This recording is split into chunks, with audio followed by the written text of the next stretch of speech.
If you like the content that we're pushing out, please like, share, and of course subscribe. And let us know in the comments what you think about our videos. Like, why would you watch it and not tell us what's going on? And I hope to see you later on. Peace out. Hey, what's up you guys, and welcome to another Alternative Factuals video. And this is a little bonus video because we're still having all our videos come out on their scheduled dates and times that they usually come out, but just something I wanted to discuss with you guys. I received a message in one of our social media accounts that kind of brought some questions as well as a theory, and I kind of wanted to discuss it with you guys and actually kind of expand on it just so you can actually see and kind of understand what's going on. Now, as you already know, the DCEU is not really the greatest of the superhero movies that have come out. Wonder Woman was pretty good, and Justice League was okay, but the rest of them have been pretty questionable. Now, there's a way, I guess, you can kind of fix everything if you're really trying, but there's something that I really saw that was cool, and I'm going to try and integrate it together and let me know what you think. Now, this whole thing is related to Dark Knight's metal entering the DCEU. Now, obviously, certain superheroes, we don't need to retell their origin. Wonder Woman did fine in terms of her movie. Superman, even though the movie wasn't the greatest, it still accomplished his goal and you understood where he came from and his whole background. Plus, we've had like several movies of Superman and his origin, plus everyone knows that because he is just as recognizable as the Cross, pretty much. And then as well as the background of Batman, everyone knows how he's been created, what's the purpose of his character, why he doesn't use guns, yada yada yada, all that good stuff. Now here's where we get into the juicy stuff. Now, someone actually put this on my page and it was very vague at first, but then I kind of broke it down and then I kind of see where they was going with it. So in order for them to put Dark Knight's metal into the DCEU, first they said they would start off with the Batman movie with the Court of Owls. Now remember, the Court of Owls was an event in which Batman found out there's an organization working in the background of Gotham City that knew he was very much Bruce Wayne and knew very much of what he was doing, but Batman was not initially aware of him and what he was doing and what they were doing as a whole, as well as he encountered one of their assassins who was actually called the Talon. Now first someone said that they would kind of introduce the movie of Court of Owls into a two-part movie and then kind of make it a back-to-back kind of thing, so that way you can kind of understand where part one would be Batman doing what he does and then actually being introduced into the Court of Owls and what they've done behind the scenes, while just the first movie is about him defeating Talon, just like it was in the animated movies as well as kind of in the comic books. And then part two would just be a continuation of that, after beating Talon, actually discovering what their purpose was in their whole idea of bringing Barbados into the positive multiverse that we saw in Dark Knight's metal transitioning from the Court of Owls in New 52. Now we're going to treat this just like a comic book because that's a lot what Marvel has done with their movies, where they have main events and then they have basically those side movies that are treated as tie-ins to their issues and movies and stuff like that.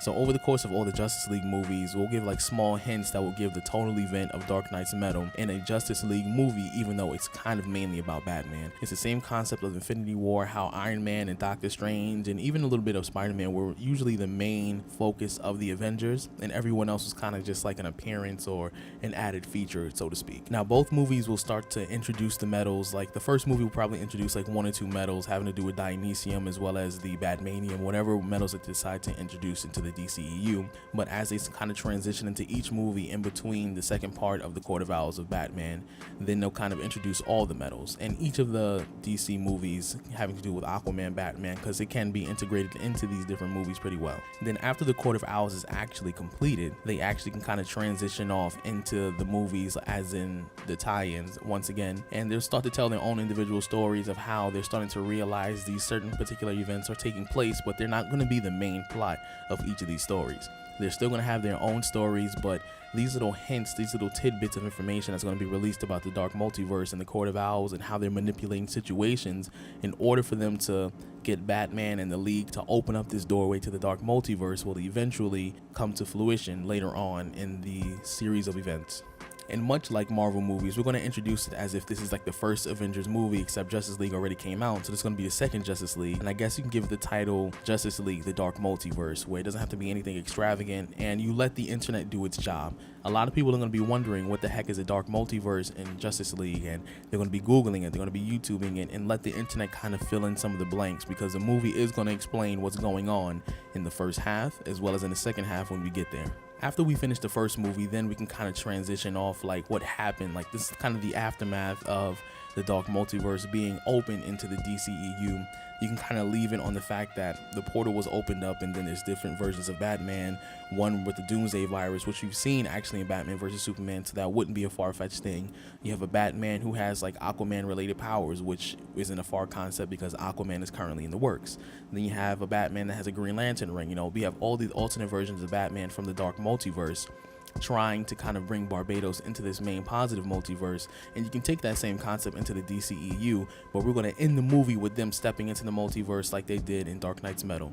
Now, in between the second Dark Knight's Metal and the first Dark Knight Metal, we're going to have, like I said, tie-ins. So basically the tie-ins for Dark Knight Metal is usually tie-ins related to, basically you have the tie-ins like the Teen Titans number 12. Now that's tie-in related to the Gotham Resistance. Now that tells the story of what happened and why the city is resisting and what they're doing after this portal has been opened up with all these evil versions of Batman and the type of evil that they brought into the positive multiverse. Also, we would have tie-ins related to the villains themselves, like Batman, the Red Death tie-in, and Nightwing number 29, and Gotham Resistance Part 2, because that's basically what it is, and Batman the Murder Machine, and Suicide Squad number 26, that was written by Rob Williams. But also, you know, Dawnbreaker Batman, which is also a tie-in, Green Arrow number 32, and of course you have like the actual main Dark Knight Metal writing in terms of the plot itself and story, and that's going to take place in between the movies. So basically you can have still Superman movies and Wonder Woman movies and Suicide Squad movies that are taking place in between the second movie that are kind of explaining how everyone is dealing with this situation, because that is what Marvel has done in terms of Infinity War. You have main events like Civil War, but ultimately everything still led up into Infinity War Part 1, and then in between Infinity War Part 1 and Part 2 you see how the heroes are either dealing with it or how they've been dealing with it before the events happen and what they're going to do after the fact. So that's how they're kind of doing it in Marvel, and I'm trying to give it the same kind of layout without making it exactly the same as Marvel in terms of the way that they're formulating everything, because they're sticking relatively to the comic kind of introduction to this concept. And remember, tie-ins kind of still act as their own stories. They're not necessarily completely related, like each story just feeds directly into Batman. These are like really dealing with the concept of the heroes and villains, and then like I said, Amanda Waller and the Suicide Squad and what's going on with the whole Dark Multiverse. So they can still actually run as their own movies, but the overall gist of it is still leading to a bigger picture, which is, like I said, what they did for Infinity War Parts 1 and probably what they're going to do for Part 2 as well going into Phase 4. So basically this is the general order, I guess, if we were to lay out these movies in terms of the main events, not including tie-ins. But I'm going to kind of just mention slightly a bit like what's going on in terms of the tie-ins. So you have the Batman Court of Owls 1 and 2, but in between 1 and 2 you have the tie-ins in terms of different movies and stuff like that, because that's before they even enter the positive multiverse. And then of course you'll have like the regular DC movies in between the second one and then the first Dark Multiverse movie in the DCEU. So basically just regular one-offs and tie-ins and different stories that are being told because the event has not happened, but each movie will gradually give clues into what's going to happen in terms of Dark Multiverse Part 1. Then we'll have the Justice League Dark Multiverse number 1, then have tie-ins in between that and the second one relating to the whole Dark Multiverse and how the heroes and villains are dealing with it. And then we'll have the Justice League Dark Multiverse Part 2, and that's when everything wraps up and they actually go to the Forge and correct everything with that reality warping armor. But you guys let me know what you think about this theory and how I kind of pieced it together based on what I've seen. And if you're new to the channel, please be sure to like, share, and of course subscribe and leave a comment down below. And I hope to see you in the next one. Peace out, Zaddy. Looking from the outside in, a bit more simple than the slightest. The grandiose appearance may elude you to the violence. I'm dying, just an opportunity to lie and say it's all a game, but real life is more defiant. Controlled like the aperture of science, a portal to control a half-life while the paradise is silence. The arrogance of analysts spouting toward the anarchists. Well, answer this: if we